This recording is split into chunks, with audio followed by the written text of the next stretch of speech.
Alam mo, matagal na talaga kita hinahanap. Gumawa nga ako ng video eh. Nakita ko na yan, ma'am. Pwede ba mo muna akong tinatawag na ma'am?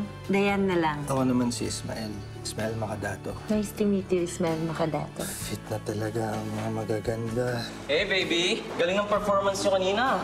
Hindi ko, baby. Baby naman. Huwag mo kong hahawakan. Consider the sexual harassment sa amin yan. Oo, ano, Odlis? Papatulan mo ako? Tatakbo ako kay Dean, isusumbong kita. Sasabihin ko na bastos ka. Kung pinagkita kayo ni Dayan ulit, ibig sabihin bara ka sa alay yun. Malay mo, kayo na magkakatuluyan. Sabihin mo na sa kanya agad ang intensyon mo. Huwag kang masayang ng oras. Pero tatay niya muna kakausapin ko. Ismael, nabanggit mo kanina sa gate na may gusto ka sabihin kay Daddy? Nagkugutom na po ako. Kursorada ka nun, the way he looks at you. So obvious. At hula ko, may gusto ka rin, ano? Huwag siya. Nag-aasawa sila ng marami. Paiiyakin ka niyan.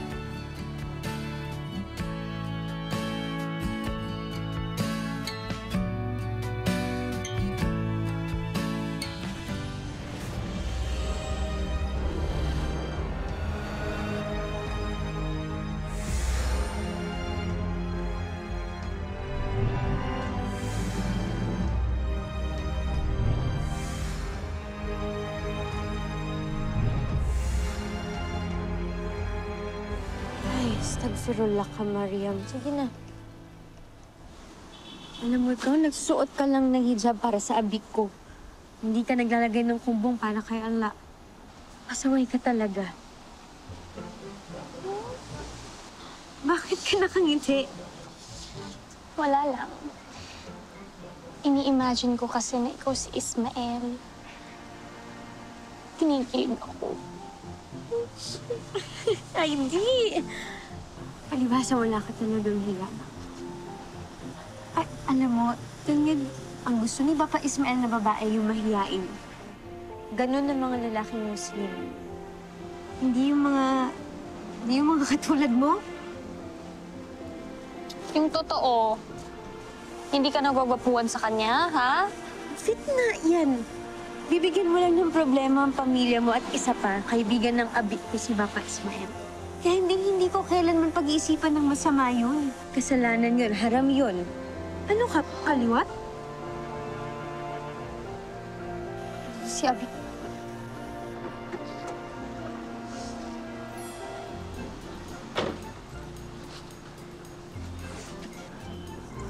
Assalamualaikum. Waalaikumsalam. Waalaikumsalam, Bapa. Kamusta naman studies niyo? Behave ba kayo? Away. Super behave po, Bapa. That's good. Alhamdulillah. Alam. Ay, punta ko sa likod ko daw po, kasi may mga paninda ako sa harap. Apo. Bitan.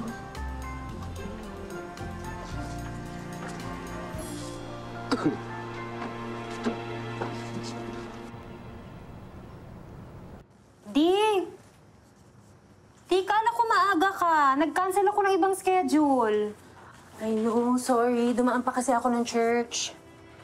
Sorry talaga. Parang napapadalas ata yung pagsisimba mo. Ay, pinagdadaanan ka ba? Wala. May winish lang ako kay Lord. Ano yung winish mo? It's about Ismael. Di ba sinabi ko nga sa'yo na like ko siya? So, syempre, winish ko kay Lord na sana serious siya. Kung hindi naman, sana mawala na lang siya.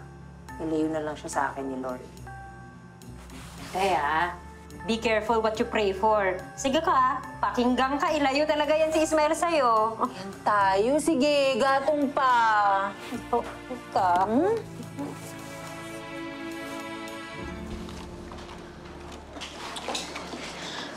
Omar, asan yung boss mo? May bibigay ako sa kanya. Ay, daw. Wrong timing ka. Wala eh. Papakita ko sa'yo. Eto, kinunan ko talaga to para sa'yo. Kasi close tayo, di ba? Tsaka lagi mo akong pinapautak. Tulad ngayon. Ba't nagugot ako? Baka pwede mo akong paluwagan ng 500 man lang. Ano ba kasi muna yun?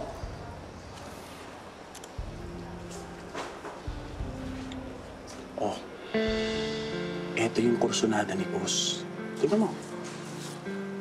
Pangalan niyan, Dayan. Ganda, no?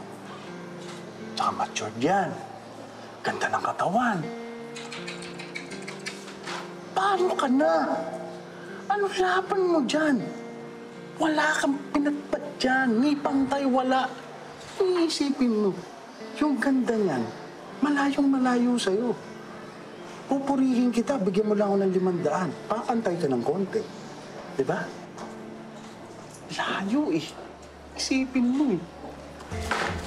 Ay, lalong ka! Ay, doon sa cellphone na kan! Medyo mainit na dito. Dumarami yung mga itim. Nagre-recruit sila ng mga kabataan. Naalok nila ng pera, cellphone, kasama na rin ng armas. Nakakatakot na yung sitwasyon. Pakiwari ko merong hindi magandang mangyayari dito sa Marawi. Lindingan tano, Allah. Opo, Ama Kulay. Allahumma amin. Kaya mag-iingat po kayong lahat dyan. Uway. Nandito na pala ang nakulay mo. At si Faisa. Kamusta na, Tingit? Huwag kang mag-alala. Hindi ka nila pababayaan dyan. Syukran, kaka. Mag-iingat ka dyan lagi, ah. Bye. Mapipiyak ka, Watakulay. Nako, ina. Matutuwa kayo. May nakilala ko. Isang maganda, mabait, talinong babae. Lahat na yata sa kanya na. Alhamdulillah, Watakulay. Sino naman yan? Ha? Saan bansa siya galing? Sana maranaw din siya. Ina, isa-isa lang po ang tanong. Ismael, paalala lang. Iba ang kultura dyan sa Manila. Marami ang fit na dyan. Huwag ka sanang gagawa ng mga bagay na magkakasala ka sa babae at sa ala. Kailangan hindi ka muna bago ang lahat, ha? Opo, Ama. Sumusunod po ako. Watakulay, dali na. Ikwento mo na sa amin tungkol sa babaeng gusto mong mapag-asawa. Ina, hindi po ako makapagkwento ngayon dahil may lakad pa po ako. Pero sinisiguro ko sa inyo, ikukwento ko sa inyo sa susunod na pag-uusap natin. At pagsigurado na akong gusto na rin ako ng pamilya niya. Ay daw. Basta magdadasal palagi at huwag makakalimot kay ala. Sky o nga, Aposo Ami Watakulay. Oway, Ina, Ama, lagi kayong kasama sa aking mga doa. Mag-ingat din kayo dyan. Modas ako. Ina, Ama. Salamat, Watakulay. Ang umaga, sir. Yung mga nazi. Sige po. Salamat. Ingat, sir.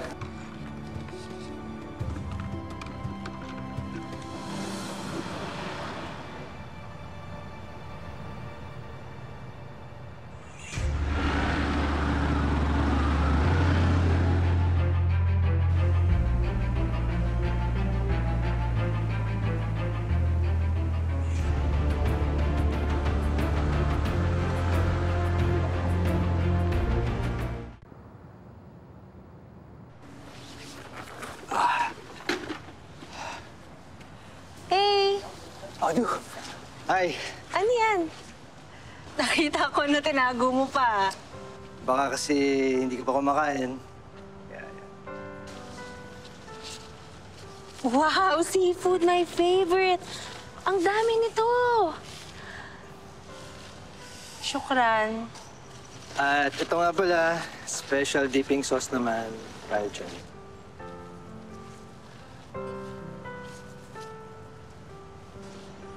Wait, alam ko to eh. Palapa to, di ba? Alam mo kasi may nagbigay sa akin ng pala. Oh my God. Ikaw si Ai? Ikaw yung nagbigay sa akin ito dati? Nakakainis ka. Alam mo naman pala kung saan ako makikita eh. Bakit di ka nagpakilala? Eh... Bakit ba? Basta thank you. Shukran. For being sweet and thoughtful. How fun. Meaning, welcome. O nga pala, busy ka ba? Pwede ba kita makausap? Meron kasi akong hindi nasabi sa inyo ng daddy mo. Importante eh. Okay lang ba? Actually, gusto din kita makausap eh. Pero, ang dami ko pa kasing pasyente. Mamayang gabi, if you want, we can go out for dinner. Sige. Pero, kakausapin ko muna yung daddy mo para ipagpaalam kita. Para saan? I'm old enough to decide for myself. Okay. Oo nga. Pero sa amin kasi, kailangan magpaalam muna yung lalaki sa ama o magulang ng babae. Bilang respeto ba? Makaluma, pero cute. Pero wala sila daddy, nasa Laguna. Ganun ba? Sige, pwede ko naman siyang tawagan na lang sa phone para ipagpaalam mag-isa kasi hindi talaga tayo pwedeng lumabas. Tayong dalawa lang na walang consent niya. Talaga? Sa edad kong to? Okay, ano pa ba mga requirements mo? Kailangan natin ng chaperone. Chaperone? Para saan? Hindi lang para sa akin to, kundi para sa'yo. Para makiiwas tayo sa zina or to commit adultery. Adultery? In public? Ganito kasi yun. Sa amin kasi, anumang pagnanasa sa hindi mo asawa ay adulterous. Halimbawa, yung pagnanasa sa pamamagitan ng tingin ay adultery of the eyes. Pagnanasa naman sa pamamagitan ng paghipo ay adultery of the hands. Ang pagnanasa naman sa paggamit ng mga flirtatious na salita ay adultery of the tongue. Naalala mo ba yung sinabi ko sa'yo noon, yung kung ano yung isang hadith? Pag yung lalaki, yung babae, kasama sila. Pangatlo sa kanila si Satanas. Yes. To commit adultery.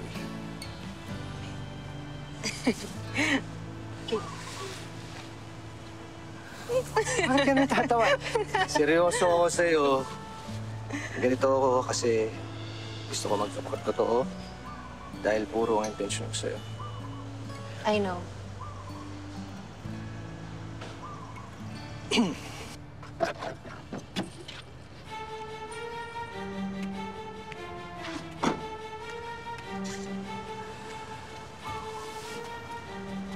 Malandi ka?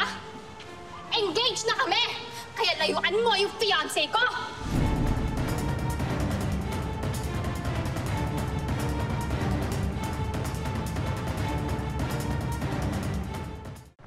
Malandi ka? Ha? Kaya yan! Inong karakong tatagalan na ginawa ka. Biyok ka sadi na mapangarom akong ngaran! Ismael, who is she? Who is she? Who is she? I am his wife-to-be. The legal wife. Di ka pamrak. Di ka papakayotowa ginawa ka. Baling ka din. Hindi ako sinungaling. Yung mga lolo namin na nagpagkasunduan na before na magpapakasal kami. Sa ayon sa gusto mo, pakakasalan mo ako. Kung hindi, malaking rido! Tumigil ka na, ha? Tatawagan ko yung mga magulang mo. Sasabihin ko sa kanila yung kahihiyang ginagawa mo dito. O sige, gawin mo. Gawin mo ngayon na. Para lalo mo akong pakasalan. Pagkatapos mo akong pahiyain sa ibang tao, maninindigan tsak ng maratabat ang pamilya ko. E di mas lalo ka nang walang choice kundi pakasalan ko. Okay. Kaya ikaw, babae, huwag kang makikisali sa gulo. Kung ayaw mong umuwing bangkay.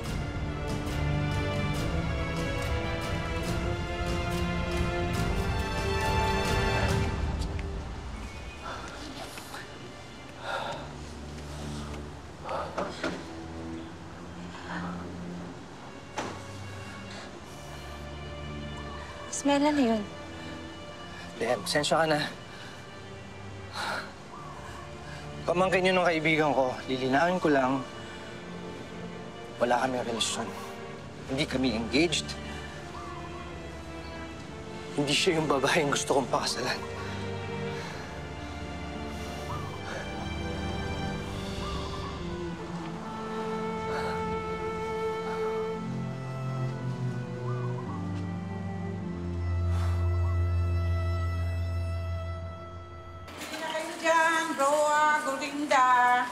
Ulala! Umi, parang ang sarap po ng brew at ng grinda. Gusto niyo pong bumili tayo? Sige nga, parang gusto ko rin. Sige po. Oh, eto. Luwa kayo dyan! Ulala! Excuse me po. Bibili po sana. Tag-isang box na lang po ng Gorinda at saka ng Brua.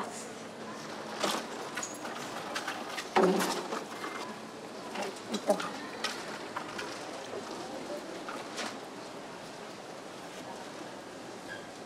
Iya, magandang nakikita ko sa kapalaran mo.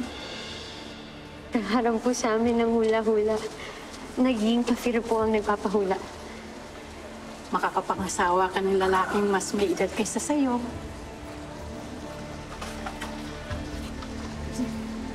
Sirak po sa amin ng pagtatambal.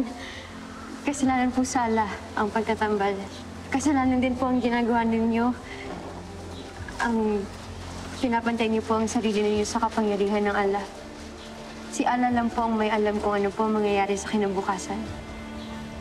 Ismael, yan ang pangalan ng mapapangasawa mo. Ismael. Astaghfirullah. A'udhu billahi minasyaitanir rajim.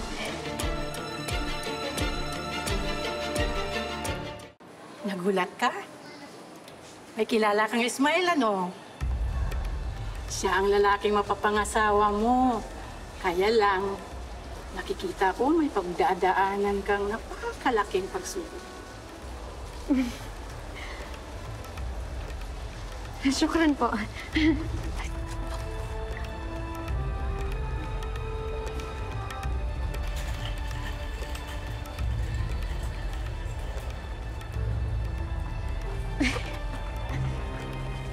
Oh. Ano sinasabi ko sa'yo? Wala po yun, Umi. Huwag yun na lang mong pansinin. Puro kalokohan lang po yun.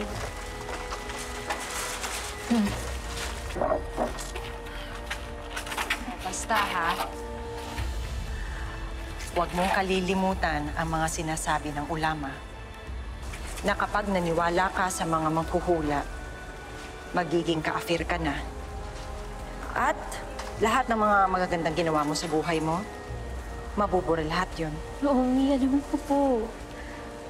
Alam ko po na kahit hindi naniniwala sa pagpapahula, kung magpapahula man, 40 days at 40 nights hindi tatanggapin ng Allah ang lahat ng mga tama kong gawa. Alhamdulillah.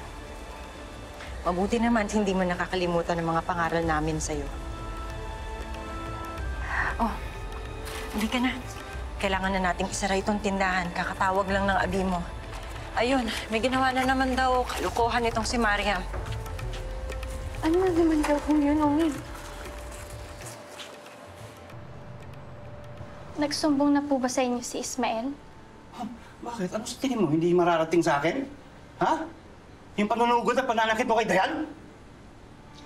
Papa, pwede wag niyo na po akong pagalitan. Dahil ako na nga po yung nakawawa kanina eh. Alam niyo po ba, pinagtulungan nila akong dalawa. He even pushed me. Tapos sobrang sakit po ng lahat ng mga pinagsasabi sa akin ni Ismael. Sobrang nakaka-offend po lahat. Mali ang ginawa mo, Tingog. Pero hindi rin tama ang ginawa ni Bapa Ismael. Aba, Farah. Huwag mong sabihin naniniwala ka pa dyan. Kilala ko si Ismael. At lalong kilala kita, Mariam. Sumusobra ka na talaga, Mariam. Kapag nalaman to ng mga magulang mo... Papa, wag! Papa, hindi ko na po ulitin. Hindi mo ulitin. Hindi ako naniniwala sa'yo, Mariam. Tatawagan ko Omi mo, kukontakin ko na rin si Kaka Fatima, papahatid na kita sa Lanao. Bahala na ang magulang mo sa'yo. Papa, wag po. Sorry po, hindi ko na po talaga ulitin. Ayoko na po bumalik sa probinsya. Abi, dito na lang po si Mariam sa atin. Huwag yun na siya pabalikin doon. Papa, sorry po. Hindi mo na ako makukuha sa mga luha-luha mo dyan.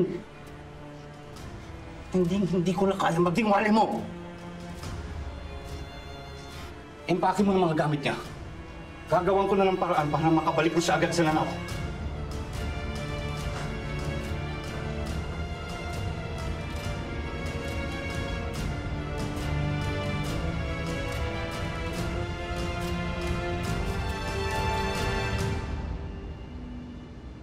Maraming salamat nga pala sa daddy mo at pinayagan ka makipagkita ngayong gabi.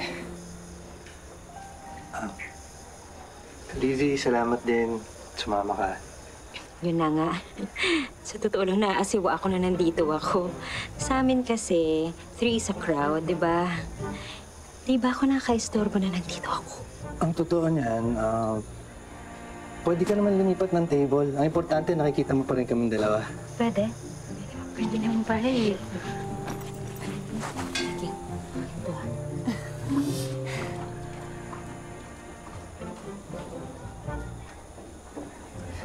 Pwede ka nang... Sorry. Sige, mauna ka na. I don't know how to say this. Siguro I'll be direct na lang. How do you feel about me? Sorry, sana hindi pushy or cheap. Ayoko lang kasi talaga manghulan eh. Tsaka ayoko na sanang magsayang ng effort. Just naiintindihan naman kita. So yung nakakatawa dahil ganyan din ako. Alam ko na gusto kita. Kaya lang hindi ko talaga maipakita. Dahil sa kultura namin, hindi naman uso yung ligaw-ligawan. Walang boyfriend-girlfriend relationship. Walang romance before marriage. Actually, itong ginagawa natin na to, bawal talaga to. Pwede lang to sa Islam kung magpo-propose na yung lalaki sa babae. Propose ng love? No. Propose ng marriage. Ha? Marriage?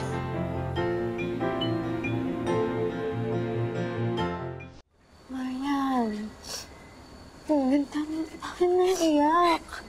Ikaw naman kasi, bakit mo ba kasi sinugod yung kaibigan ni Papa Ismael? They're not gonna get rid of me that easy, Farah. Lalo na yung Dayan na yun. That last kanyan. Babawiin ko talaga sa kanya si Ismael. Shh! Papa! Baka marinig ka ni na Abi, ayun ka na naman. Tsaka, paano mo babawiin lahat yun? Sige nga, basta nasa lanaw ka na bukas. Basta gagawa ko ng paraan. He's gonna be mine if that's the last thing I'm gonna do.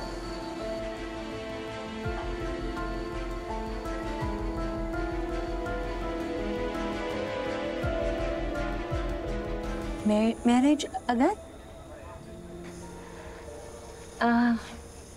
Teka lang, hindi pa kasi tayo masyadong magkakilala eh. Well, I live by the rules of Islam. Iyon din naman talaga yung dahilan kung bakit nakipagkita ako sa'yo ngayon.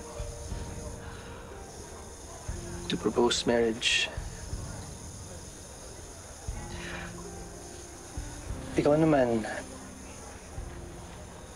ano bang nararamdaman mo para sa akin? Same. I like you. Pero, huwag naman kasal agad-agad. Pero halimbawa, ikakasal tayo. Di ba you practice polygyny? Parang hindi ko lang kasi kaya yung thought na mag-aasawa ka pa ng iba. Hindi naman akong ganun. Though allowed sa amin yon, pero hindi siya required sa lahat ng mister na walang kakayahan o ibigay ng pantay na hustisya sa bawat asawa niya. Kaya kailangan fair ka talaga. Financially, lalo na.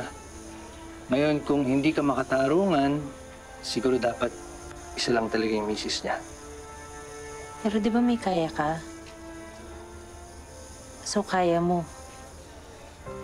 So, ibig sabihin ba nun mag-aasawa ka ng iba? Ang totoo niyan, Dayan, napakabigat ng responsibilidad ng dowaya o ng polygyny. Kaya napakaraming Muslim pa rin ang pinipili na maging silang asawa nila. And I'm one of them. Gusto ko isa lang eh. Ikaw lang. Kontento na ako. Narinig ko na rin yan eh.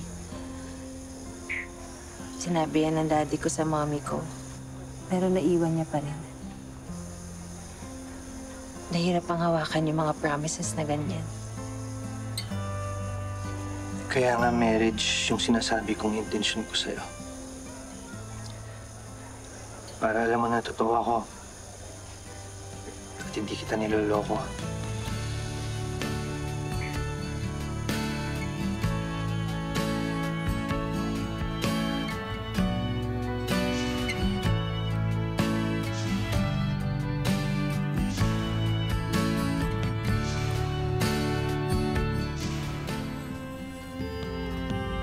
Anumang pagsubok ang dumating